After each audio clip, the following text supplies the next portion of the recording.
So in tech class, we do have access to 3D printers, and in our school we have two identical Dremel ones where most of our printing is done, and there's a third one I keep elsewhere that does some smaller projects, but not used very often.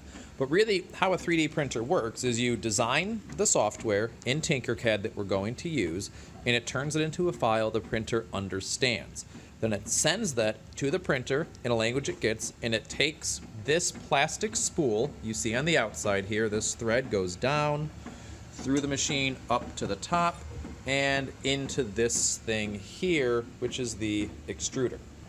And what it's doing, you can see down here, it tells you how hot everything is. So the nozzle itself, the extruder, is 220 degrees Celsius, which is well over 400 degrees Fahrenheit. It's really hot.